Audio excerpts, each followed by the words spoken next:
Welcome, fight fans, to the Fighters Boys Kick-Ass Podcast. Your Fight Talk Authority. Not to mention the most entertaining and talked about podcast with your kick-ass host, Richard Ortiz. You mad? Come at me, bro. And his loyal kick-ass co-host, Senor Cole Escovedo. Streaming live and worldwide. Coming to you all the way live from a little place somewhere in Cali. The Fighters Boys Kick-Ass Podcast. Fresno, California. We're live here in Mad Production Studios. Welcome to the Fighter's Voice Kick-Ass Podcast, the podcast that's kicking everybody in the ass and talking about someone who's kicking everybody in the ass. And I'm talking about someone that's kicking doubt, someone that's kicking being mediocre, someone that's kicking, you know what, I just don't want to just stay here anymore, someone that's just going to put their foot in their ass. Ladies and gentlemen, that's the one and only, the top-ranked trainer of Top Rank's first youngest ever, Gabe Flores Jr., signed with Top Rank Boxing at the age of 16 years old. My gosh, that is so young. I mean, he had his first fight and professional and went to the prom at the same time. Nevertheless, I have with us the trainer who's going to have the whole show to himself, along with my co-host with the most, the UFC veteran himself, Mr. Cole Escovedo. Welcome to the show, Cole. Man, talk to us about that trip down here. I can't hear you, Mike Cole, but we'll work that out. Oh, I can kind of hear it. No, dude. Oh, yeah, you're coming right in, I was huh? going through the intersection. Some ding-dong decided he was just going to go through a red light. Yeah. Ended up T-boning the back end of a car, and then that car spun into a car that was trying to make a right turn. I'm glad you're safe, man. I'm glad you're safe. Like my man right here, he just literally got off a plane, man, driving from, flying from Vegas to, I believe, Stockton, the 209 again. Mm-hmm. So you know what? I want to give the show to him right now, man. Let's make this happen. Gabe Flores Sr., welcome to the Fighter's Voice Kick-Ass Podcast, my man. What's up, my man? How you doing? I'm doing good, man. How's life treating you? We need this mic on, KP. Good, man. I'm doing good, man. You know, I can't complain. Oh, man. You know what? You're always on the go, man. You don't let anything stop you. You don't let the coronavirus stop you. You don't let a bad situation stop you. You don't let somebody who doesn't believe in you stop you. You seem to shoot for the stars, and if the moon gets in your way, you'll move it the hell out of the way. Is that safe to say? Man, you gotta be like that, man. If you worry about the wrong shit, you ain't gonna get shit done. You know what? I agree with you. That's big time. And my man, Cole Escovedo, at one point in time, he took his whole career in his own hands. And the next fight, you're fighting in the UFC. Yep. You got to make waves sometimes. If you're not making waves. Hey, Rich, don't worry about shit you can't control. You know what I'm saying? Yeah. Exactly. But let's talk about what you can control, man. I mean, you're making some major moves, man. There's different rumors floating around. There's good rumors floating around. And then you just got your haters. But that's every day. They're the ones who keep us going on the internet, the website, and basically they're buying tickets, man. That's right. You just signed a big deal, a big move with a management team. James Prince, my man. I mean, whatever he touches literally turns to gold. Talk to us about that move you made. How are you handling the success that's been coming your way and your life has been changing? Because literally you've been physically making moves, but we'll get into that. Talk to us about the big management move you made. Well, man, first of all, you know, Jay got a lot of connections, a powerful guy, man, you know what I'm saying? And you know, he's a real dude, you know. It's for me and Jay, it was like, you know, real recognize real. We understand each other, you know. We come from the same background, you know. And when we seen the contract wasn't that long, you know. We had a good conversation, about an hour, 2 hours, you know.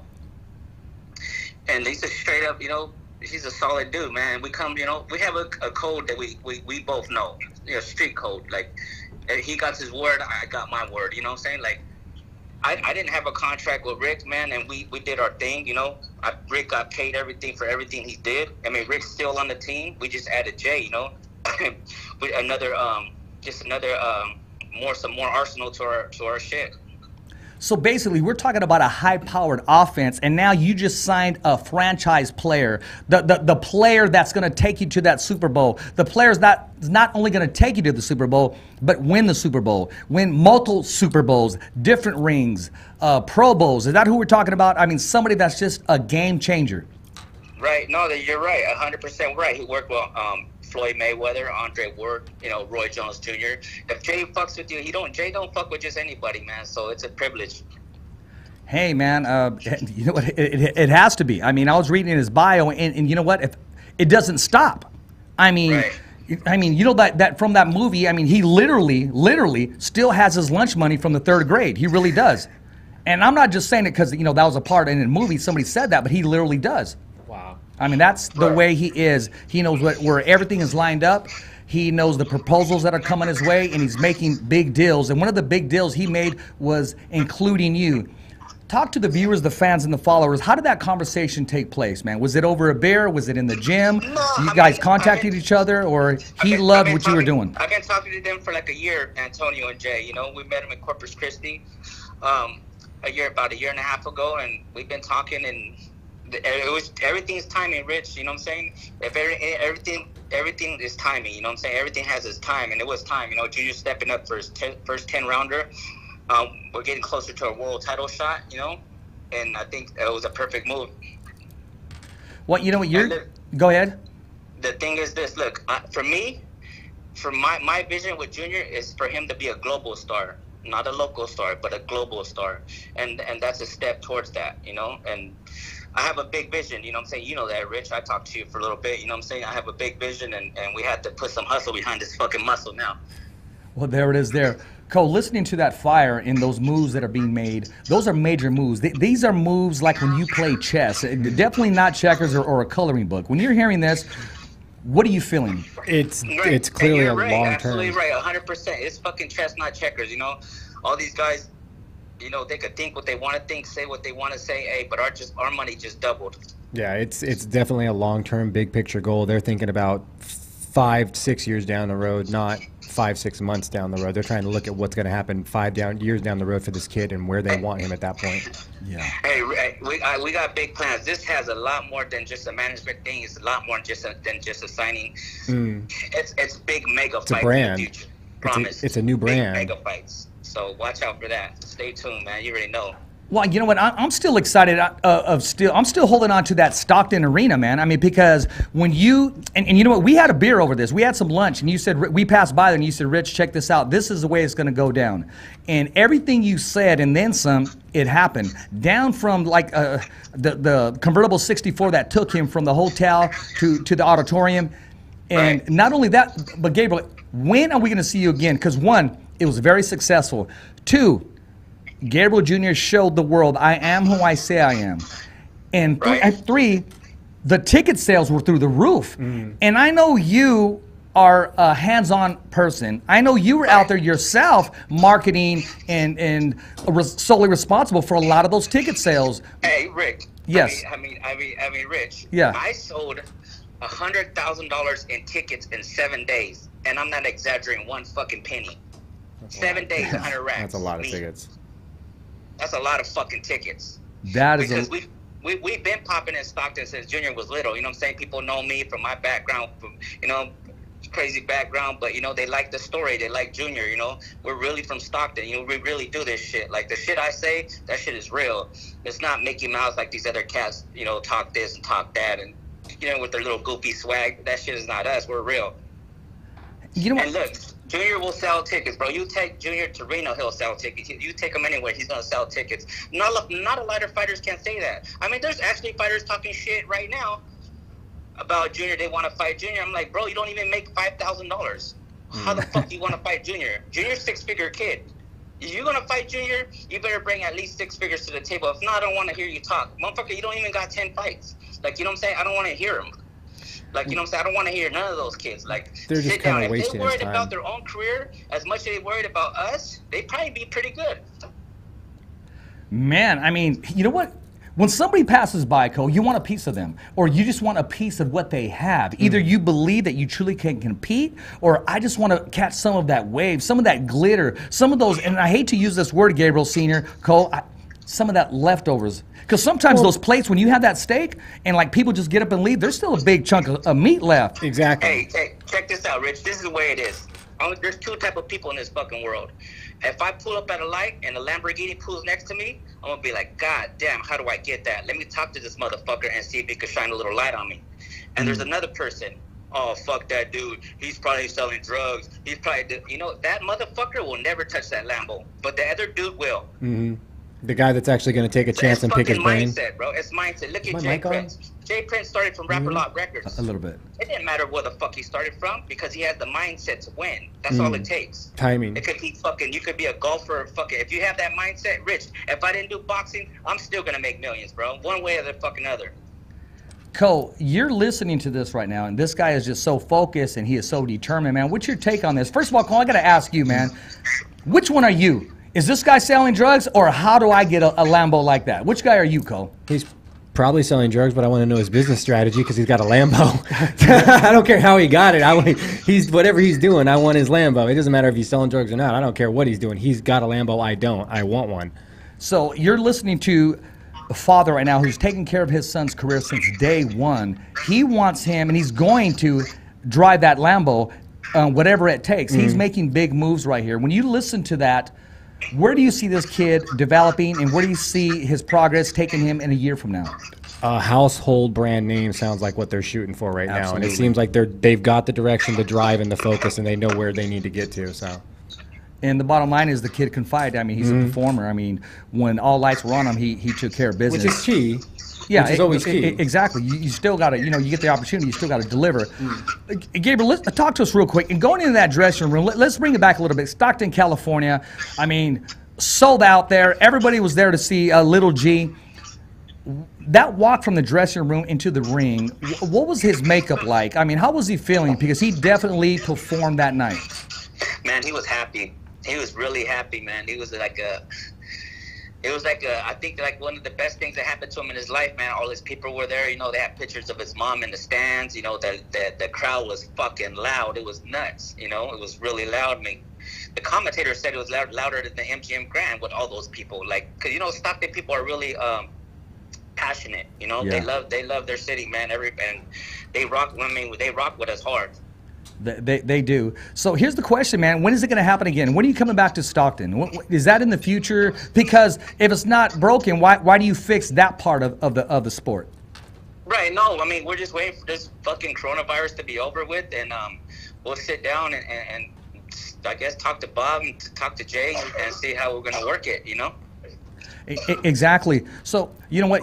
With the new team that you have, man, I'm curious, Gabriel, because usually when you have the team you had before in that huddle, that quarterback is just calling plays. I'm curious, how is this new quarterback, this new player going to call those plays in that huddle? Is he going to take the leadership, or is he going to work with everybody? What's going to happen, man? So look, at the end of the day, I call all the shots, Rich. You know that. This is my shit. This is my dream. This is my book I'm writing, right, with my son. Right. So I'm calling all the shots. Jay's the homie. Jay's a co-manager. Jay has a tremendous experience. I mean, that's what he's there for. He got big, big respect by Top Rank. So I think me and Jay work together. It's gonna be great. I mean, his mind and my mind together. It's scary. How hard of a move was it, or how easy of a move was it for you, Gabriel? I mean, for me, I thought about it a year. You know what I'm saying? I don't just jump into shit, man. I thought about it for a long time, and it fits Junior, man. It just fits. Junior's a different kid with a different swag. He's not. Junior don't need a fucking gimmick to sell himself. Junior's Junior, and when we are who we are, we don't need shit. We're just ourselves, and we fucking go to work. You know what I'm saying? We like the little flashy shit, but then we always been like that. Junior's always been like that. We've always dressed nice, even as an amateur. You know what I'm saying? You can ask anybody who's seen him, Shakur, all them in the amateurs, like, dude, Little G was always fly. Like, we always stood in the best jumpsuits. You know what I'm saying? The nicest Jordans and shit. Like, that's just us. You know what I'm saying? Well, it's no longer Jordans, man. It's Versace suits and stuff. Speaking of that, well, you watch. Give me like 2-3 fights. We're gonna shock you. Okay. Hey, all right, man. I'm gonna hold you to that. Hey, look. They don't want to say one more thing about these little punk ass kids that be hating. Okay, let me hear it. One specific kid, man.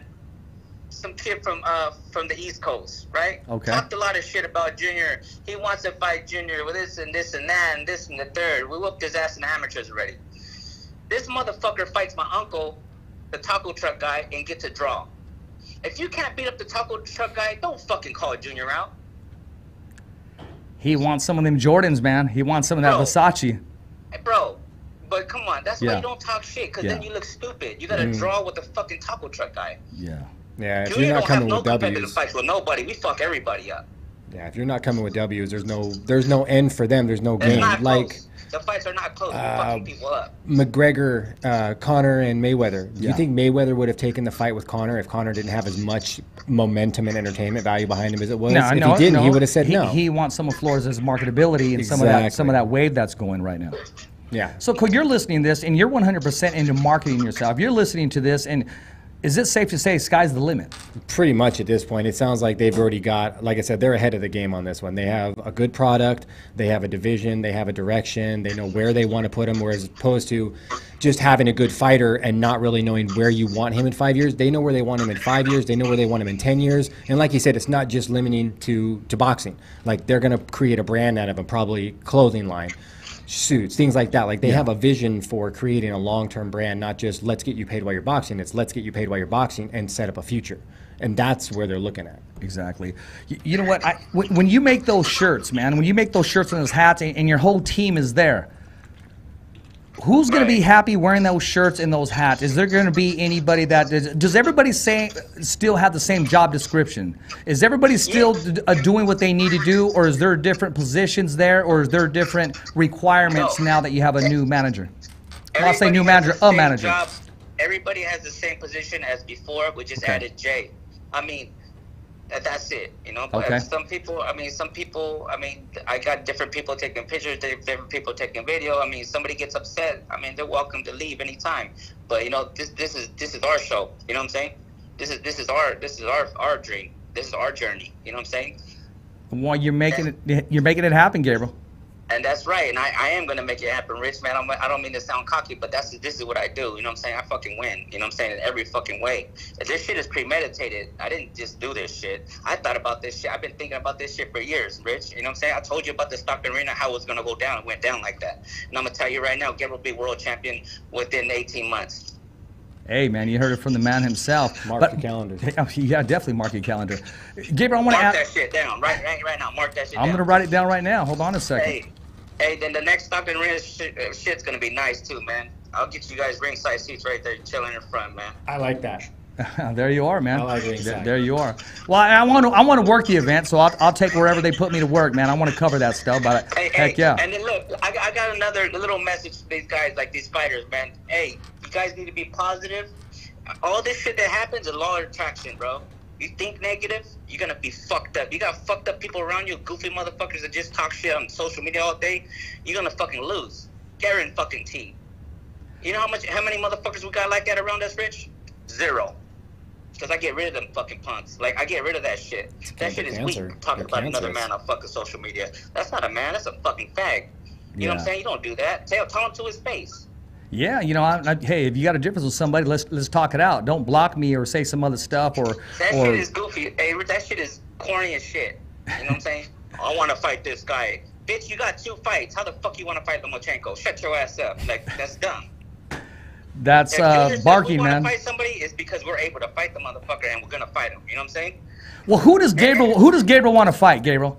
Who's in line? Who's he looking at? There has to be somebody that draws his interest. With a belt. Okay. And and it's been said already, man. It's been out there, but we don't know. We can't predict the other people's future. They got to keep winning. You know what I'm saying? I don't know if they're gonna keep winning or not. I don't know. But I'll tell you what. At 130, we snatching a title or 2.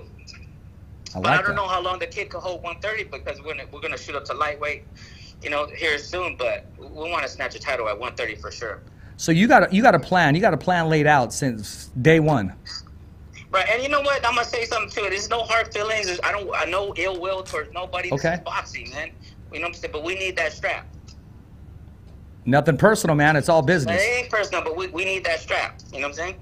Okay, man. Well, any champion out there today, WBA, WBC, WBO, or IBF, and if you got a strap, 130, hey, Team Flores is coming looking for it, and they don't discriminate. They'll take any bout, anytime you enter that ring and make it happen. Is that safe to say, Gabriel?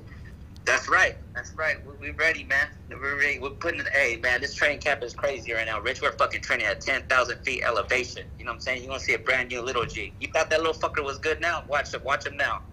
Where are you guys up at, Big Bear? we're fucking training at Mount Charleston, running up that big ass mountain, hitting pads up there. Nice. 12 rounds on the pads, 10,000 Like freaking Drago without snow. Yeah, basically. Hey, bro, hey, that shit's real. I almost died out there. Fucking running. Dude, there ain't no Calm the oxygen fuck at out. I that was level, like, this shit man. is real. I better calm the fuck down. Heck yeah. Well, you were kind of tuckered out a little bit, or you were getting choked Bro, I out was by the fucking wind? I was running on my Nike app. Oh, okay. And I was bundled up, and this shit was like, run faster. I was like, all right. Fuck, I couldn't catch my breath. I was dying. It was because the fucking heat and the elevation fucked me up. Like oxygen, yeah. Yeah, that'll do that to you, and that'll humble you real quick, man. Yeah, I better sit my ass down on flat land and be cool. Like, you know what I'm saying? No, hey, exactly, but keep that energy. You still have that energy. Now listen, one day you're showing me your house in Stockton, man, and I liked it. And you're showing me all these plates that you're making, and then I see boxes being moved, boxes with tape being around there, and I'm thinking, okay, when you put stuff in boxes, you usually store things, but when you put the whole tape around, you're moving. And then all of a sudden, you're moving to Las Vegas, man. Talk to us about that move. When did it take place, and what's really going on with Team Flores, man? All right. I mean, it was right before the Tyson Fury fight on the 22nd. It was a couple of days before then. I already had bought the house in Vegas. Well, we had a lot of trouble getting sparring in Stockton, man. It's hard. I mean, we got to pay these guys. Some guys won't show up. There's only a handful of guys. Not even a handful. Like 2 motherfuckers, man. They would come and spar Junior. I mean, but we would have to pay them. Yeah. We moved to Vegas. Motherfuckers are lining up to spar Junior, and that's what I like. Hungry little amateurs. We got pros that are 3-0, 4-0, 5-0. I like that. We need that work. These guys are hungry. You know what I'm saying? That was a career move then. Oh man, it was the shit. We sparring world champions. Like, you know, it's like we started all over again, man. I know we needed that push. And now you're only 10 minutes away from Stitch, Jacob Duran. Yeah, my guy Stitch. Yeah. I like Stitch. Man, Cole, you're listening to these moves that are being made. A lot of people, they'll sit back and they'll talk about it, but Gabriel's about it. He's making it happen, man. He's taking these moves. What advice do you have for him? Because going into your career, sometimes you didn't make the moves, but sometimes you did, and you went balls out. You put your career on the line, so to speak. Yeah, I mean, this is a hard one. It's a hard spot for me to give him advice because he seems like he's doing everything not only right, but he's doing it right. Like he said, timing. He's doing it at the right time, with the right momentum, with the right fighter. It's just all the pieces of the puzzle have kind of been moving, it sounds like, for the last 18 months or so for him, and now they're all right where they need to be to finish the puzzle. Like, I want to solve the puzzle, Alex. You know, it's right in this way. So it's hard to give him advice. I mean, it sounds like he's already doing everything right. Like, I couldn't really tell him anything that he's not already doing. That's just going to be like, he doesn't really sound like he needs my advice. You know what I mean? Like, he's doing everything right. Like, it's exactly what you should be doing. You have a goal. You have a big picture. They're not just looking at the next fight. They're looking at the next fight and 5 fights down the road. The belts that they want to pick up, what travel they want to take, what path they want to take. We'll fight that guy, then that guy. And it's intentful. So, advice to be looked both ways when crossing the street? I don't know. No, there you go. No, he's definitely doing the things that he needs to do, man. Gabriel, as you know, live boxing returns tomorrow in a Top Rank event with Shakur Stevenson, man. I mean, and then this was going to be my next question. How are you going to adapt to fighting without a sold-out Coliseum, a big crowd, without a live crowd there? I mean, I don't think it's a problem, Rich. I mean, he's been fighting since he was 7. I don't see it as a problem. It's probably going to seem like sparring, you know what I'm saying? Because it's just me and him and the other group. That's pretty much it, but except somebody's going to get fucked up real bad. That's about it.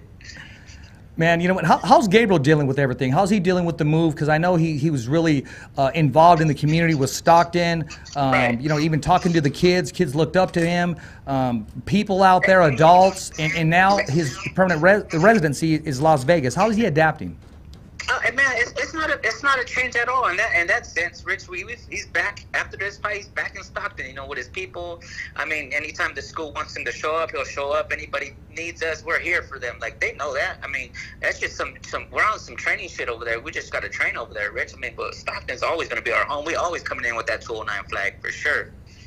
Yeah, I was reading a statement, and he said something to the effect like, "I can't wait, Cole, for my next fight to come in with my hometown flag." And they gave him the key to Stockton, California, man. Nice. The mayor was there, handed it to him in a belt. Hey, that's cool. And shout out to our fans at 5590 too, Fresno too, man. We got love for them too, man. It's just, you know, we had to go do our move. You know, we had to do. Hey, hey, if you want different type of money, you got to do different type of shit. Mm-hmm.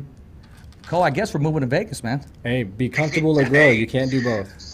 Telling you, you can't do the same shit and expect different results. Yeah, that's the definition of insanity. No, it is, and just going for it, believing in your craft and believing in what you do, and knowing that you're not going to get it where you're at, so you have to make those moves, those career moves, and you're not going to please everybody. You're not going to please everybody when you win and you're successful. You're not going to please everybody even if you face defeat. You're not going to please anybody if you buy a certain car or a certain color, but you've been able to adapt to those that point the finger, that spread the rumors, that put the thumbs down when you walk by, and you surround yourself with strong, successful, business-rich people, man. Hey, Rich, I mean, it's not about, I don't have time to worry about what people think. If I worried about what people thought, I would not be fucking sitting here right now. I'll tell you that, Rich. I'd be fucking in prison or some shit. Like, you can't. You got to stay positive through all this bullshit. Through there's a lot of events in your life that happen. You got to stay positive, man. If not, that shit's going to eat you up. Mm-hmm. You don't let it consume you. Like, you know what I'm saying? Yeah. That's it. If you can't control it, why worry about it? You know what I'm saying? Just worry about you and your future. That's it. See? Exactly. That's it. Don't worry about the haters. Fucking let them hate. They're going to hate no matter what. Let them hate. Hey, I'm going to tell you this. Yeah. And I promise you this. The same motherfuckers that talk shit, those same lips are going to kiss our ass in about a year and a half. Yeah, Mark that sounds about right. Same lips. That's usually Same what lips. happens. That's usually what happens, man. Bugging you for tickets, asking for autographs. Can I get a picture? Fuck off. I'm gonna remember. I'm writing these motherfuckers' names down right now. You're in the fucking book. You're in the book. So-called boxing experts, all those fucking goofy fat fuckers, writing their names down. When they come up, oh, you're the greatest, I'm gonna be like, get the fuck out of here. Let me look at my book real quick. Yeah, no, you're okay. You know what I'm saying? I like it. Shit, hey, motherfuckers that rock with us from the beginning are gonna get love. Yeah. Everybody else, you gotta wait. Yeah, pack sand and wait, man. We had the guy that we were on the team the whole time. Yeah, that's how you have to. You have to take care of the team. There's gonna be reporters in the fucking in front of me, and there'll be motherfuckers way back that fucking rock with us back in the day. I'm like, fuck you. Oh, you gotta wait. I'm gonna call you guys all the way the fuck up. Mark my words. Watch that when I do it, Rich. Okay, man. I'm gonna hold you to it. I'm gonna be looking for it, man. You ain't gotta hold me to it. You're gonna see and laugh your ass off when I do it. I like it. I Okay, like it. hey, okay. I'm waiting, man. I don't give a fuck who it is. ESPN kiss my ass too. Like, we fuck with ESPN. But if they're over there with their bullshit, like, hey, fucker, you were interviewing us before. These guys were interviewing us first. They gotta fucking wait. I like it. Hey, there you go, man. Principle. Hey, that's how I get down. Hey, that's how it is, bro. No, yeah, I mean, I remember everything, man. I remember motherfucker give me 50 cents for a bus stop when I was a kid. I'll remember that shit, and I'll come back to him. that's real talk, man. Hey, I remember Jay, just speaking on that, Jay Prince told me a story, right? He was fucking drowning as a kid. And dude saved his life, right? Yeah. And he fucking showed up at some place, I don't know, but they were like, yeah. Jay was like, I want to find a lifeguard to save my life. So the word got spread out. He wanted to meet the lifeguard, and there's 30 motherfuckers he had to interview, and they all fucking lied. That's 30 pieces of shit, dude. That was live. Exactly. They wanted to do that Jay Prince money. That's bad, bro. That's when you know wanted you're that Lambo, man. Yeah, that's that Lambo Motherfuckers money, are man. crazy, bro. Damn, 30 dudes to interview them, be like, it wasn't you. It wasn't you. Let me just jump back in there and let me see. Right? Let me just see where I'm not Captain gonna go is. through that extreme, but yeah, let me see. It takes extreme things, man, when you realize it. But he makes a good point. So you realize that you just have the money. People are just gonna be like, please, give me. Exactly. Gabriel, what's your take on? I know you can't predict the world, but I'm gonna ask you this anyways, man. I mean, when are we gonna see live fights again? When do you think? What's your hunch? What are you hearing? What are you feeling? I'm talking about people in the crowd. Like you're talking audience and all that Yes, shit, right? yes, sir. I would personally say September. Okay. Well, that's pretty close. Yeah, near the end of summer. Because they said we weren't gonna do shit for a long time, and shit's already opening up. You know, they just got way carried away with the bullshit. I say September. Okay. So what's your take on the whole, and I don't know if you want to touch on this or not, but I got to ask you, man, on everything that's taking place, some of the rioting, some of the lootering, some of the law breaking, and some of the positive stands and the kneeling, and what's your take on everything that's occurred since the unfortunate death of George Floyd? I mean, I think it's very unfortunate, man. I feel for the family. I feel for what happened, but you know, Rich, that's not really my thing, you know, to get involved in those things. You know, it's super negative. There's a lot of shit going on. I don't watch TV, Rich. How are you taking care of yourself? How are you being smart about everything that's occurring in this world right now that's taking place, Gabe, is what I'm asking. Worrying about me and Little G. Okay. Enough said. That's it. How the fuck can I improve myself and this kid? How can we get better? How can we get some more money? How can I secure my family's future? How can I secure Gabriel's kids' future? That's what I'm worried about. I'm not worried about that shit. So this shit doesn't affect the next generation of the Flores. That's what I'm worried about. I ain't worried about that shit. I can't control it, Rich. Why worried about it? Yeah, that's true, man. I mean, and all it has nothing to do I with can do is me, be smart. You know Yeah, absolutely, man. So you know what? I got 3 questions already coming in right here, man. And if I don't address this right here, man, then this is not the talk show of everybody's talk show. I'm going to ask you point blank, black and white right now. This question is coming in from Jason Alexander.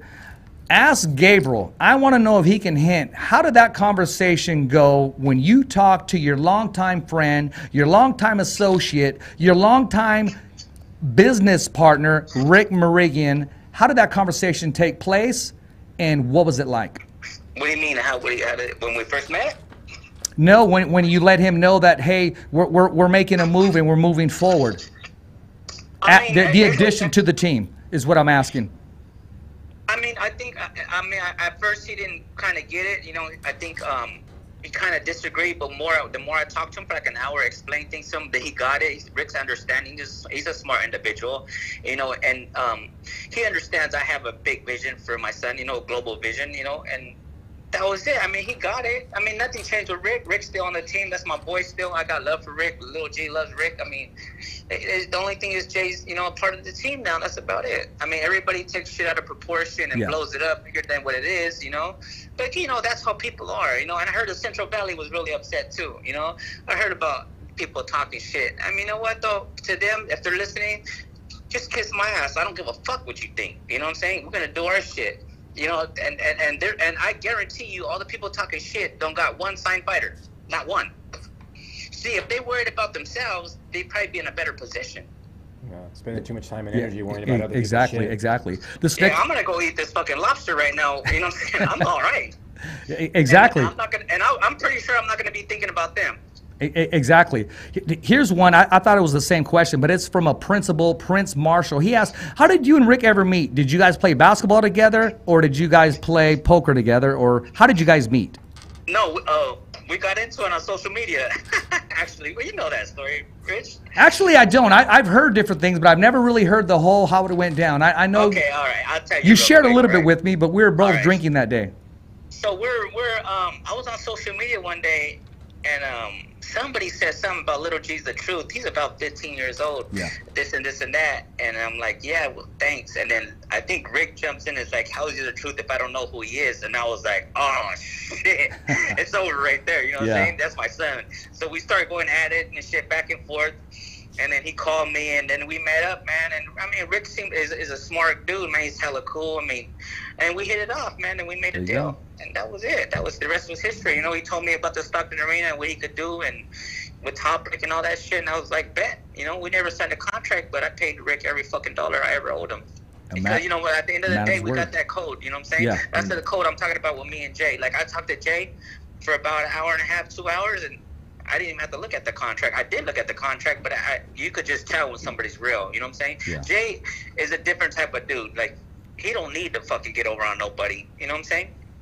No, I mean, hey, he's successful, and he actually doesn't need anybody, but he reaches out. He don't say what he can do. He fucking shows it, and that's what I'm about. I don't say what I can do. I'm gonna show you, bro. Like, just watch. Mm-hmm. You know what I'm saying? I'm sure everybody's watching right now, but I could show you better than I could tell you in every way. You know what I'm saying? Like, yeah, you want to know something, come up to me. It? You know what I'm saying? Ask me. Like, you know, I can show you better than I could tell you. Yeah, exactly. Cole, you've never met Gabriel Flores Sr. personally, and you've got to see some Gabriel Jr. in action. Mm-hmm. When he comes back down to Fresno or even Stockton, man, we got to have that lunch together or that lobster. And don't forget, he's going to get you those ringside seats, man. Exactly. So what advice do you have for Junior?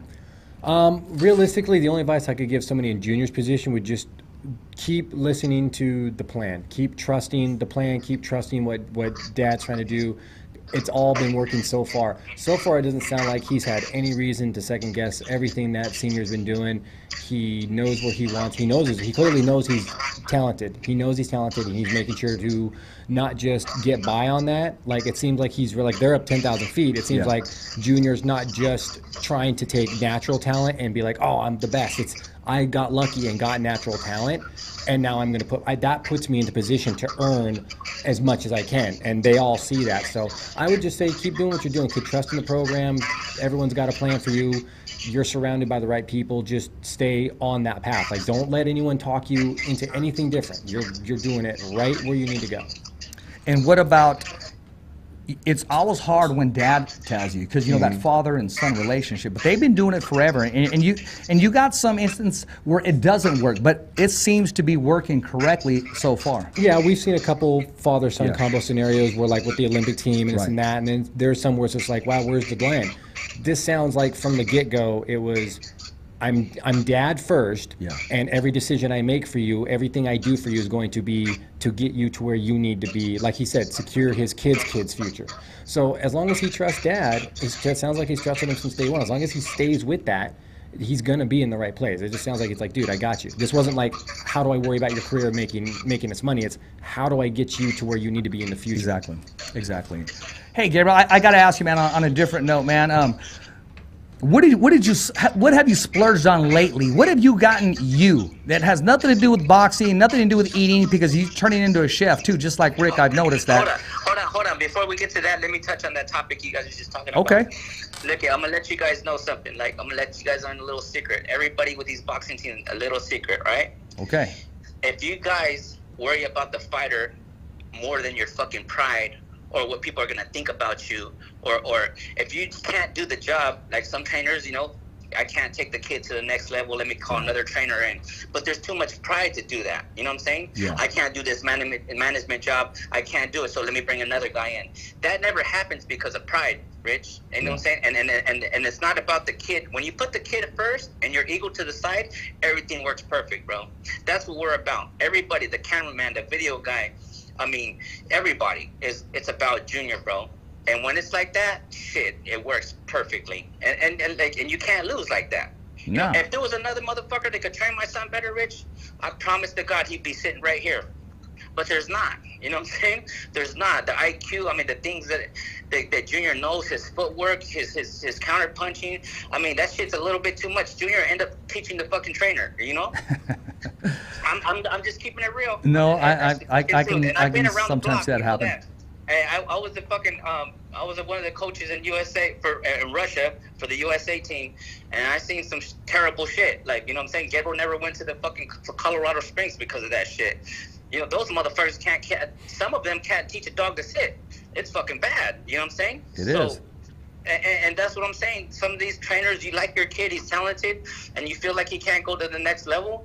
Just put your pride to the side and let that kid go to another trainer, and just co-assist. I mean, that's all you can do. But I see a lot of talented kids don't get nowhere because the coach want to still be the coach and he don't know the pro game. That pride be fucking them up. Yep. That's what it is right there. Their self-pride is getting in the way of allowing that kid to excel. That's exactly what it is, bro. I mean, and that's it. I mean, take that with you, man, and hopefully the kids are listening, bro, and hopefully the coaches are listening. Like, yeah, I've always said that, man. You just got to come to a point like, hey, this kid's not getting better. He's not getting better because you're not getting better. Mm-hmm. Hey, yeah. Rich, I'm always learning. I'm always trying to learn. Whatever I can get, I'll try it. You know what I'm saying? Yep. But, you know, right now, I mean, we're doing pretty good. You know what I'm saying? I've always told them, if you're the best at your gym and you're not getting better, you got to expand. You got to move. And if your coach is mad with that, yeah, you got to expand. You have to be challenged. If you're beating everybody up at your gym, you're not going to beat the guy in the ring next. No. It's just not going to happen. So you got to expand. And if you have a coach that goes, no, you can't do that, fuck him, you're out. Yeah. Like, you have to expand for you. There's a lot of coaches like that. Yeah, you're living for them, not for yourself. Exactly. Yeah.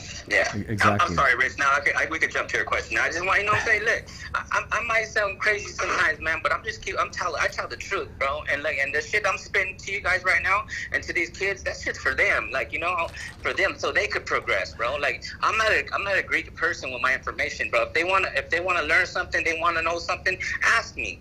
You know what I'm saying? I'm the type of motherfucker, I'm like, get rid of him, do this. I'll set you up. Perfect. You know what I'm saying? I know what to do. No. I know this. Work, bro. No, I agree. And you know what I'm laughing at is because our conversations on the phone have been a whole podcast show, man. I mean, we'll talk on the phone, and we could have had 2 shows already. Right. And you keep it real, man, and you're very informative. I appreciate that, man. But no, what I was asking you was, what do you do when it's just your time? It has nothing to do with boxing, nothing to do with cooking, because I know you have some hobbies that are out there. My time? What do you like to do? Me right now, just kick it with my family. Like right now, I'm kicking it with my girl. I'm gonna go have dinner, just chill, man, relax, have a drink. You know what I'm saying? Take my little runs in the morning. You know what I'm saying? I'm kind of over the party and shit, like going crazy at the club and shit. But don't get me wrong, I will do it again. Like if give me a reason to celebrate. I don't celebrate for no reason. You know what I'm saying? Okay. No, what I was talking about, what do you go splurge on? What do you like to buy? Is it jeans? Is it cologne? Is it watches? Is it shirts? Clothes, bro. I like clothes, shoes. You'll catch me at the mall every fucking weekend. I like clothes, man. I like jewelry. You know that too. Like, Gotta be flashy, man. Shout out to Carl Eyeline. Yeah, for sure. That's right. Cole, every man has to have that, man. That's his money. He needs to eat, and he needs to just. That's me. That's my serenity, so to speak. So when you hear that and you knowing they're going in the right direction, that's 100% perfectly fine. Because a lot of people will say, "Oh, well, don't do that. You should plan." Listen, man, you're not going over the board buying yachts and Ferraris and giving them away. Cole, when you hear this, hey, it's funny you say that, Rich. I got a fucking DM the other day because I just bought this Lexus, right? And I got a DM, and then they see the jewelry, they see all that shit, bro. But look, don't splurge your money like that. I'm like, bro, shut the fuck up and stay in your lane. How do you know I pay for this shit? You know your boy got mouthpiece, Rich. You know I don't pay for shit. And for most of the shit you guys see, I don't pay for it, man. Sponsored, donated, because they want their brand out there. Hey, bro, hey, I'm a co-hustler, bro. You already know that. You know what I'm saying? I was something else before this shit. You know what I'm saying? I know what to do, bro. Hey, Rich, give me the ball. I know what to do, bro. Exactly. I almost posted your logo today, but I said, no, you know what? I'm gonna leave that alone. That's him. That's his. I didn't talk to him about that, and I was gonna do that. What does it say? All hustle, no luck. That's right. So I don't believe in luck. You know what? That's the best shit for us. It is exactly what it sounds like. Mm-hmm. Yeah, that's all. It's Ain't all nobody handed shit. Ain't nobody handed me shit, Rich. Nobody's handed me a motherfucking thing. Effort and commitment. There it is, man. That's all it takes. That's literally all it takes. Like he makes it.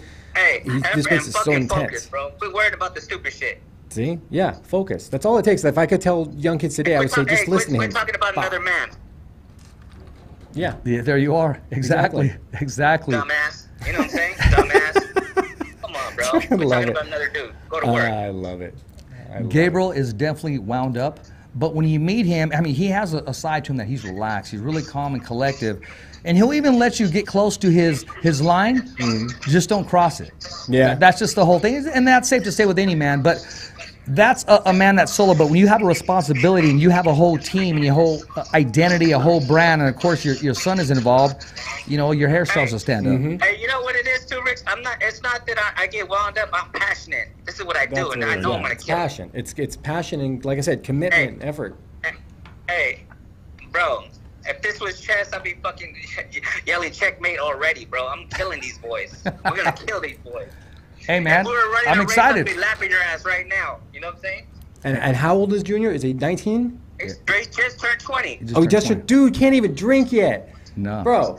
I'm telling you. The youngest one the youngest one to sign with Top Rank Boxing. Yeah, that's right. That's dude. Sky's can't even fight bro. in the States when he first signed. He's gotten to a level already at 19 or 20 where most guys in their mid 20s, late 20s don't even reach. So he's so far ahead. Rich, 17-0, and not one fucking Tijuana fucking fight in TJ like these guys do. Not one. Yeah. All real fights. The gimme fights. No gimme fights, bro. Yeah. What's that negotiation table like, man? Now, you don't got to mention numbers or anything. How long do those negotiation meetings last, Gabriel? The ones that you're involved in. For a signing or for a fight purse, I mean, when we got Little G signed, man, I fucking sat in the office for 4.5 hours arguing with Todd DeBuff and the lawyer. We were going at it, bro. Like, but hey, you want what you want. You got to fight for what you want, bro. That's true. You can't. No one's gonna give it to you. No. If you want it, you have to go and get it. And at the same time, you got to sell yourself and let them know what they're buying. I mean, people don't know how to sell shit, though. Like, you know what I'm saying? I'll sell fucking ice at Eskimo, bro. Like, I know what the fuck to do. Like, you know what I'm saying? So how you build a better igloo. You can't just ask for money and that's it. you have to know what you're selling. It's like a fucking protest. Well, when you're selling that ice, Gabriel, I'll probably be able to borrow a couple pieces of ice, and then I'll give them back to you later on. But that's a whole different story, man. Back, Rich. When we make, we'll be fine, bro. We'll be eating good. We'll be good, chilling. All right, that's good, man. That's good. I'm looking forward to that, man. But what I'm looking forward to is this: when they have a fight, Cole, they don't just walk into the ring with any getup, man. They put some thought into it. They create art. There's a process there. What are you going to surprise the world with this time? What colors are we working with this time for his walkout jacket, his shorts, from the gloves to the socks? What are we looking at this time? It's going to be new. It's going to be fresh, like always. It'll be new. It'll be fresh, like always. But the only thing's messed up is the walkout, man. There's no people, so, you know, we got to hold off on some shit. I got some big plans for that, though. But we're going to hold off until there's a crowd. Who came out with that goofy-ass costume? Was that Wilder? Was that Deontay? Oh, yeah, with the big-ass, heavy Skeletor-looking outfit. Hey, what do you think about that? That outfit Deontay Wilder was like 40 fucking pounds? That shit was crazy, bro. Right? That shit was fucking bananas. But the only thing I didn't like is for him crying and blaming the outfit. Come exactly. On, bro. You tried that motherfucker on. He tried that shit on. Exactly. He got his ass beat. That's it. Looking for an out. That's it. And that's weak. That's weak. Take the ass whooping, man. Take the L. Take it. Just ask for a rematch, but take it. There you go. Man. Yeah. Just be like, you got my ass. Okay, let's go. Round 3. Let's go. Let's go. Yeah, that's it. That's all he got to say. Well, I look forward to it then. Exactly. So, Gabriel, how long before we get the big fights? Not from Gabriel. I'm talking about, you know, like the rematches with Tyson Fury, Deontay Wilder, the one a lot of people were waiting for, the fans, Lomachenko and Teofimo Lopez. When do you think those are going to take place? Next year. Next year, bro. Lomachenko is fucking over there in UK. Like, they're not going to let him come over here. Like, you know what I'm saying? Yeah. And that shit's got to be next year, bro. And Wilder, I don't think they don't want to fight without a crowd. There's too much money they're going to lose. Yeah. Mm-hmm. Yeah. That has to be next year for sure.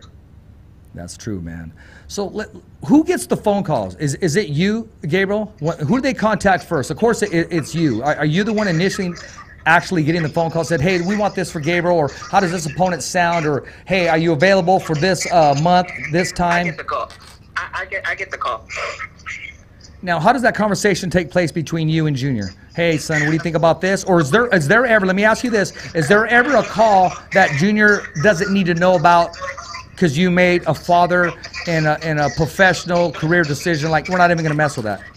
No, I mean, look, I try to inform Junior about everything. I'm actually trying to get him to learn the business, you know what I'm saying? Like, I want him to learn the business. I want him to learn the numbers. Just in case one day I might not be here. You never know what happens, you know what I'm saying? But I do try to get him involved. But as far as the opponent, no, Gabriel has nothing to do with the opponent. I decide on the opponent. I know what Junior is ready for, what he's not ready for. You know what I'm saying? Gabriel will fight fucking King Kong if it's up to him. You know what I'm saying? I'll decide that shit, though, you know? And me and Jay will fucking negotiate. There you go. Everybody stay in their lane and contribute to their strengths. Stay in your lane, bro. Everybody stay in their lane. Everybody will be good. Yeah, everyone's a part of the machine. If you just know your spot, everything works. If you start trying to do your extra shit, it's a machine, bro. Like, if people need to understand, it's a machine. Takes more than one person, for sure. Yep, always more than one person. That's why it's a team. Otherwise, it falls apart. That's exactly right. Yeah. I mean, it's good to have a negotiator, man. You know what it sounds like, Cole? And I'm going to go there, too. It sounds like if somebody was about to jump off a freaking cliff or something, they're not going to call these counselors something. They're going to call freaking Gabe Flores Sr. and they're going to say, hey, my man, check it out. Stop this young man from jumping off this cliff, man, because the guy seems to be a voice piece, a mouthpiece. And, hey, it's always good to use it to your ability and to help people. And I know I'm going overboard, and that's a different, exaggerated example, but when did you know that you had it, Gabriel? When did you know that, hey, I can convince people with my mouthpiece? I can convince them with my conversation, but yet my actions need to take over. When did you know you had something here? It's not convincing. I mean, it's believing, man. And I know what I got, and I know what I can do. You know what I'm saying? Like, and I can back it up. Gabriel, I'm talking about in life, not just in the ring or opponents. Everything that you seem to do, you always have a part in. Hey, trial and error mindset. Trial and error, bro. You learn. If you learn from this, I got people that fucking died, got shot in front of me. Fucking, I got stabbed. Crazy shit, bro. You live and you learn, bro. And you got to make a decision. I mean, and then you know what? The best thing you can do is get rid of people. Hella negative people. Get rid of those motherfuckers. Surround yourself with people that want some shit. Like they want to They have keep going, goals. get bigger. That's how your mind grows, bro. You just don't, you develop this shit. Like, I'm a part of my environment. Like, but I decided to do, you know what I'm saying? Something big, something better, you know? I could have sold hella dope, you know what I'm saying? But I didn't, you know what I'm saying? I did this shit. You know, you're absolutely right. And sometimes people get rid of themselves. They make it so easy for you to make that decision because you're just not getting it. And it's just not the way it needs to be. If you want to be a millionaire, you're not going to ask a fucking homeless guy, how do you do it? You know what I'm saying? It's true. You have to see. Gabriel, where you at right now, man? I'm in Stockton, man. I just put up to the steakhouse with my girl. Oh, okay, well, next time you need to get your ass in studio, man, because we're having a good time over the phone, but there's nothing like having you in studio like we had last time. Actually, that was one of, I'd have to say, one of my top five shows of that whole year when you guys were both in studio. The top show. I'm the top show. And now, all right, I'm going to get going, man. I got to have dinner with my girl. Wait, hold on a second. Okay, tell your girl to hold on 2 minutes, man. What are you ordering? What is Gabriel Flores eating right now? I don't know. We just walked in. I think I'm gonna have like maybe a lobster tail and like maybe some chicken. I've been eating a lot of steak. I've been eating that more, so we're gonna change it up today. All right, man. What do you got to say to all the fans and the followers that watch and support Team Flores? Tune in June 18th, ESPN. Hey, you heard it from the man himself. Hey, Gabriel, always a pleasure. We'll be talking to you soon, and give me a call this weekend, man. We'll chop it up again. All right, for sure, man. All right, Rich. All right, have a good dinner, Gabe. Thanks for the time. All right, man. Thank you. Yeah, you got it. He needs some more confidence, man. I mean, dude, if that guy has any more confidence, it's going to start pouring. But that's the thing is, he's the kind of guy that I wish I had the chance to ask him is when is he going to start recruiting other fighters under him, under what he's doing? And look at what I did with my son. Yeah. I made him a fucking superstar. Yeah. I made him a global star. And some money. And he may be planning on it. He may just be waiting until he gets junior to a certain point and and say, okay, we did what we did. But the dude, I don't know. The guys, you look at confidence, not just confidence, but confidence and focus. He has a direction. He understands what needs to be done and where he needs to go. Yeah. Versus just, you can have all the energy and the confidence in the world, but you know. Here's the thing. Besides asking that question that everybody was asking me to ask, and if I can't ask this question, then remove the microphone and take the headset off me and go get somebody else. But I believe I'm truly the best at what I do, and iron sharpens iron, and I'm only this well because of Escovedo, KP, and the rest of the Fighters Voice team. Shout out to Sophia handling all the paperwork, what have you. But I would, and Bobby bless us with the studio. But I will say this: the direction he's going in his mindset, his team, they're very successful. But you're going to have namesayers and those that I know, because everybody's opinionated, and so am I. I have my opinion about all the statements that were being made, being said, but I don't know the whole facts. I don't know. All I can sit from afar and say, okay, what really happened, or is this going on? But when you see it develop and you see it progress and it starts to shine and it has life, how can you doubt that? Yeah, he basically, I guess, like a garden. Yeah. He planted the seeds, he watered it, he gave it sunlight, he did everything he was supposed to do, and he committed to it. He didn't skip watering times. He did it exactly when it was supposed to be, the exact same time every day. He gave it the exact amount of sun, and then he would block the sun. I mean, he's doing everything, right? Yeah. Now it's just the plants are growing. Now everyone's going to start seeing, oh, you know, we called him an asshole, or we were hating on this and we were hating on that. The next thing you know, like you said, 18 months down the road, he's going to be at a point to where everyone's going to be like, oh, dude, can we get on that card? Can we get, you know, how do we get that fight with you? Like, once, I would say, from my limited knowledge of boxing experience and stuff, that say that once you get to a point to where people are asking to fight you, you've gotten to a point to where now you're doing something right. Once you really get there is when you get guys that are high-level guys that, like, you know, all these guys that are asking for fights. He's like, you're beating the taco guy. You're not beating anybody. It's that's the step one. Now they've got people asking, but it's going to get to the point to where your Lomachenko level guys, your Jose Ramirez level guys. Granted, they're all in different weight classes, but these guys are going to start going, have my people talk to their people. Because when their manager calls you and says, hey, how do we put this together? And, you know, there's levels in this, different levels. In the 130-pound division, 135, 140, there's nothing but dogs in there, lions and tigers and bears, oh my. And, you know, there's some gyms out there too, man, that they welcome some good sparring. But as a father, as a manager, as an advisor, you have to take the smartest path. There's a time and a place for every single level. Or, hey, when I'm going to walk into this gym and, you know, Julio Cesar Chavez just didn't say, okay, all of a sudden my first fight, I'm fighting for the belt. You know, there was a learning experience and there was a curve that takes place. And I know a lot of people that are in the marketing, a lot of people that are familiar with Team Flores, different networks and what have you. And everybody, the same fire that Gabriel has, whether it's vocal or not, everybody has the same belief in their product, in their brand, in their company. So he's one of many, but I believe he has what it takes, an advisory board, and has what it takes to get where he needs to get. But you got to remember, it is not a race. It's a marathon, and to stay focused. Yeah. And I believe he's in good hands right now. Yeah, it's definitely not a sprint. It is a marathon. You're right, 100% on that. And he's taking the steps. He's not. Everyone wants to, like I said, all these guys that are calling him for fights and stuff, they're trying to take the fast track. They're trying to say, oh, well, I'll just go and I'll talk shit and I'll pick a fight with that guy, which tends to be like the business model for success, but only if you're at a certain level.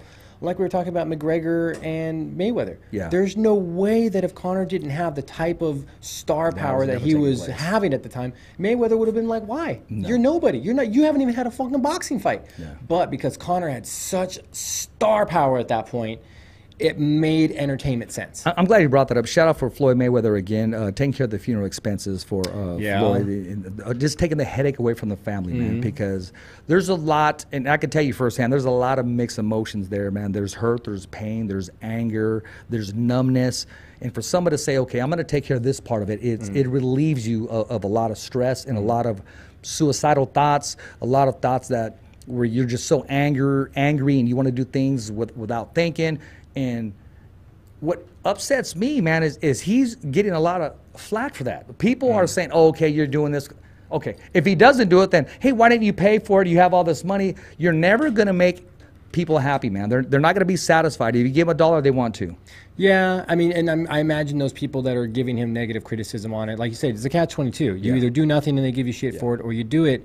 The only way you can do it and not catch criticism is to do it anonymously. That's literally the only way. Yeah. Like you just say, hey, go. Okay, I'll say he does. We'll say he didn't tell nobody. That's Floyd Money Mayweather. They're gonna find out within days. Hey, guess who brought the check in? That's human nature. But if he really wanted to be anonymous, he can be. If you really want to be anonymous, I could mail you a check tomorrow for $50,000, and there's no way you will ever know. Well, the thing is, you'll never know it came from me. Yeah. Like if I really don't want you to know, you're never gonna know. Like it's just there's ways to do it. People do it all the time. You'll hear about like some animal sanctuary or something got like some $2 million donation, and they'll go on TV, make a video, and say, hey, whoever donated this money, the organization would love to tell you that you're welcome to the park whenever, you're welcome to the life preserve whenever. We wish we knew who you were. Yeah. You know, and sometimes it's just some recluse dude somewhere who watched some National Geographic video and was like, oh, I love giraffes. And then fucking told his baller to go look up some giraffe sanctuary and said, you know what, Jeeves, send them $2 million. Yeah, that's all. And it's like they don't need their name on a plate. They don't need their name on a plaque. They don't need so-and-so. Dude, somebody sent us $2 million. We don't know who you are, but thank you. What would you do $2 million, man? What would I do? Yeah. What would it start? College tuitions, probably house for my mom, and then at that, I think I would take a big chunk and buy a bunch of property somewhere. Something undeveloped, something where it's like 5-10 years from now, they're going to put a fucking gas station there. Yeah. They're going to put a little town there. They're going to put a neighborhood there. It's going to need a gas station. It's going to need a liquor store. Like I would just buy property. That's like the trick. Can't go wrong, man. Dude, that's the biggest thing about it. Like 10 years ago, I would have told myself, just buy fucking property out there. Buy one lot of Anchor. Somebody will buy it from you. Yeah, they will. They will. I want to give a big shout out right now to Dog Boxer Athletics, my man Eric. He's going to be coming on this Fighter's Voice sometime next week. We had to reschedule him.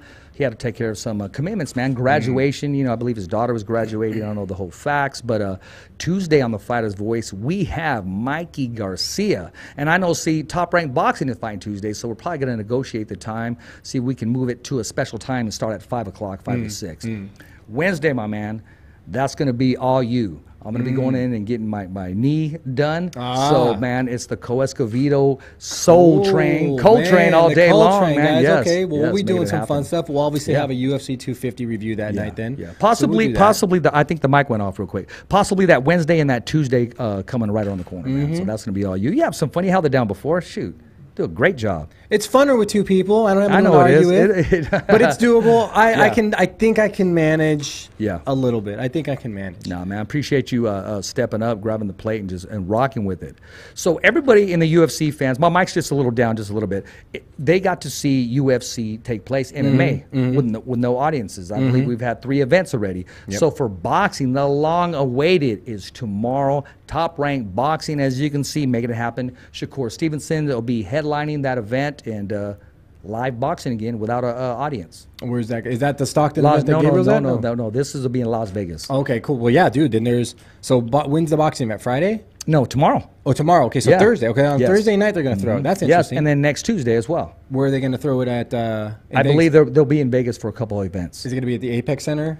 I have no idea where it's going to be. I've heard rumor that it's going to be in their own gym, MGM. I've heard different arenas. Oh, okay, so UFC is doing But 250. so see, at the you don't Apex. need a huge arena. That's the whole thing. You really don't. Hell no. They You've could seen do, UFC's last event. Exactly. You just need an area large enough for staging of the cage and the Yeah. walkouts. Like that's really it. Yeah. You don't need a whole huge production. But they're going to do UFC. Will be Saturday at Apex. The Apex Arena is where they're going to hold that. And again, it'll be an audience-less event. So I'm super interested to see how the boxing is perceived and what obviously the pay-per-view numbers are going to be. I'm curious to see how their skills are. You know, Where everyone's been off keel. how that gap has impact. You know, the rust but everybody, it's going to impact everybody. Yeah, announcers, judges, unless you're Dominic Cruz, camera. right? I don't know. He got his ass kind of kicked. Well, yeah, he did. I mean, look who he fought, man. He got the fucked up guy's on a his nut. last. That dude went to the WWE. Did you see that? Yeah, I shit? saw that. Say, I saw Hudo Tyson was there, walking too. out I with saw Tyson, too. Okay. Okay, guys. I love Mike. I love Tyson. I would much rather see him do bare knuckle or boxing, but bro, he does not belong in the WWE ring. No. He was so out of place there. Yeah. The timing was off. He was like leaning into the mic and yelling while the guy was talking. It's like, dude, no, Mikey, wait. You gotta wait your turn. Yeah. The guy, they just weren't quite sure what to do with them, and you could see them all moving back. And you see all his partners in the Vitor back. Belfort was there. In Henry the back, like, Cejudo. dude, what are you doing? Yeah, like they kind of, I mean, it was just, you know, and then they said something. You see Vitor going, oh, no. It's like, dude, shut the fuck up, Vitor. Stop it. All these guys that I saw, like Henry's there, and I was like, dude, Henry, you're like fucking belly button height to everybody there. What are you going to do? So it was interesting what I'm curious to see what the WWE's going to do with him and with like guys like obviously Vitor and Henry and stuff. Well, they wanted to see what kind of reaction they would get. And now they got a fucking laugh, that's yeah, for sure. yeah, But they got a giggle out of me because none of those it. dudes have any acting abilities. No. Tyson excluded because that dude's actually been in fucking movies. But when it comes to just throwing in the mix, wrestling's a lot of Unscripted, and improv. they just threw you in Wrestling's there? a lot of improv. Yeah. Like we want you to set this tone. Here's what we need you to do. The rest is just fucking do it, say it, be the character. That was not his area. That was not his realm. No. I'd rather see him in bare knuckle. Stay in your lane, man. You know, the whole stay in your lane thing almost feels like I'm telling somebody. Just tell them you're don't not do good it. enough to do it. Well, okay. Just tell them, you know, be what you're good at. You know what? Sometimes you got to be real blunt because some people just don't get it. True. And you know, and You tell someone stay in their lane. I'm going to take something off Gabe Flores' script, man. You have to make moves. You got to cut the fat, and you got to say, hey, are you who you say you are? Then prove it. Let me see it done. At the minute, if I got to ask you, well, then there's a concern here. True. If I'm second guessing what you're bringing to the team, then why do I have you on? I want one less worry. That's true. I just want to get on here and just let it flow smoothly. I don't want to worry about ridiculous things that are happening. Ridiculous. And he's taking care of business, man. He's all amped up, man. Dude, speaking of amped up, what's about to explode? No, Jones. Dude straight up told UFC, fucking use me or cut me loose. Yeah. Like, they're not giving him what he wants. But where's he going to go? My boy was saying, he'll go to Bellator. And I'd listed off like three or four dudes that he'd find. I'm like, dude, he'd wreck all those fucking guys. Like, there's nothing Bader's there their champ at light heavy. He fucking crushed Bader. The thing about it is, man, is you're talking about a man that's walking around, could be pound for pound the greatest ever to walk in, but his fight isn't with his opponent. His fight's with himself, man. He can't behave like a little kid. His image. I'll give you this. He has been did doing I say some that? I stuff want him lately. coming over here trying to kick some ass. I'll get Joe Soto on him. You know, I mean, realistically, I think anybody can tell him. I've been telling him to face, Jones, you were fucking up. Like, I think you can tell it to his face. But the problem is I'm not saying it to him in a sense of I want to belittle you. It's saying it in a sense of, bro, you had such a fucking opportunity to be such a role model, and you. Bottom line is, you made mistakes. That's all there is to it. He made mistakes. Everybody does. Your mistakes just look bigger because of the platform you're on. In UFC is very, very, very forgiving. They are. Well, I don't really think the UFC is really that forgiving. If you think about it, the UFC is more protecting their investment. Yeah, absolutely. They're not forgiving him anything. They're just like, how do we fix this with our lawyers so that we can keep him from being in jail? Did they catch Dana on a bad night when he just let it fly and said, I really don't care? Or do you think he needs to give it some more thought process and these two need to come together and make it happen? I think it's something that he was probably already aware of and was probably already frustrated with. And then when you have to deal with the press asking this repetitive question of the scenario, he wants to just go, look, we'll fucking sort it out. I don't know what the fuck he's talking about, lies, this and that. I've never fucking lied to him, whatever it is. We'll tell you guys when we're fucking ready, is what I think Dana should just tell him. He goes, look, we're working it out. Well, I know they wanted him to move up in weight, and he wanted us to move up in weight money. Exactly, and that's not a unfair or unrealistic request. If you want me to take a risk, and the risk, and it is a risk. It is, of course, it's a risk, but it's a big risk. At this point, I think he's done too much negative outside of the ring and not enough positive inside of the ring to balance out anymore. To where now they're just like, you're not a monster anymore. You're good. But why not go vocal after you go to the negotiation table, and then they tell you no, and then you could say, hey, well, at least we tried. I've asked for this amount, and because they're not going to give him $30 million. That's just not going to happen, man. But that's the thing is, they might tell him no, and when he goes, why not? They're not going to have a legitimate answer. No. Oh, you're not worth it, or is it? If you're pulling the kind of fucking numbers they pull through the gate and the gates and everything. I mean, we've all seen the numbers. The UFC fighters really get from the UFC itself, fight purses themselves. Yeah. The percentages versus the gate and the pay-per-views is pennies. Granted, that's not counting fight bonuses, sponsors, Reebok deal, blah, blah, blah. Monster, that deal's supposed to be wearing out pretty soon. Yeah, that's coming up on its, like, I guess, statutes kind of thing, like the time. Who do you think they're going to go with? Honestly, I don't think, if they're smart, they're not going to go with anyone. If they want their fighters happy and they want to stay as just current as possible, they're just going to go, look, wear your own shit. Yeah. Make some money. If they want to have NASCAR, it's great. They can still have their main corporate sponsors at the UFC 250 brought to you by Monster. Yeah, they tried it. Let them. But why are you tried it, it didn't work. Fucking Reebok deal didn't work. Too many fighters lost too much money. You can't get that back. You pretty much almost had a class action fucking lawsuit to get your silver. Yeah. Let Reebok go. People lost jobs. Because of that, and in this case, I won't speak on his behalf. It was a blessing in disguise. He moved on and then started making movies. Exactly. So, and for people to say, "Oh, well, Reebok benefited from it," stuff. Well, yeah, kind of. I mean, people bought UFC gear not because it was Reebok, though. They only bought it because you were making it. Yeah. So it was kind of a catch-22. And the UFC probably didn't see enough in sales to where they're like, we could just make our own product. They just wanted to save money is what they wanted to do. They didn't want to deal with making their own product line. They wanted Reebok to do it, and that's fine. But you fucked a bunch of fighters by doing it. Yeah. Now, granted, I'm not sure what the current state of it is. It actually might be better now. But I know when it first started, it was like dudes were making buttloads because they've had like 5+ fights, and you got dudes that should be making way more. They only had like 2 or 3 fights, so they're making shit. And it's like, dude, what the fuck? So I would say don't have... Fighters were definitely not happy. That was apparent. They definitely were not. So I'd have to take a poll and see who's happy with the current Reebok deal, who's not, who thinks it needs to change. But personally, from what I know, I would say they should just be done with it. Let the fighters get paid by whoever they want to get paid by.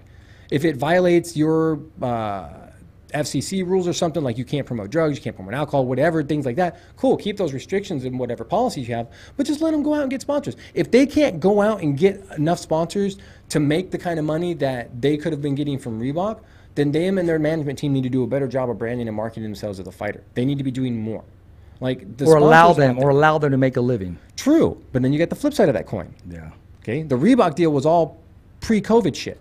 Yeah. So after C-19, how many of those businesses that were doing sponsorships are going to be able to afford to? How many of those businesses are even still going to be around? You can have guys that were like, yeah, I had like 3 sponsors. Well, they went out of business because of C-19. So what do you do now? Now you need that Reebok deal.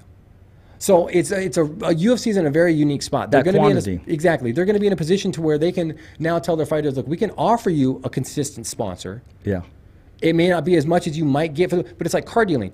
You might get like 3 or 4 sponsors for one fight, and then the next fight you get like 1.